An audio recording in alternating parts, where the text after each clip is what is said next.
আপনার জন্য পরের প্রশ্ন। ইসলামে শ্রমিকের মজুরি কখন দিয়ে দেওয়ার নির্দেশ দিয়েছে? ক, কাজ শুরু করার আগেই। খ, কাজ শেষ হবার সাথে সাথে। গ, নিয়োগদাতার সুবিধামতো সময়ে।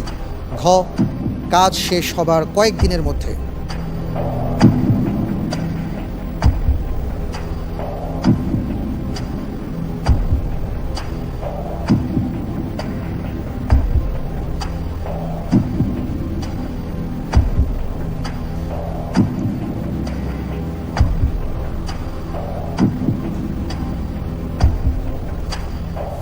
কাজ খ, কাজ শেষ হবার সাথে সাথে।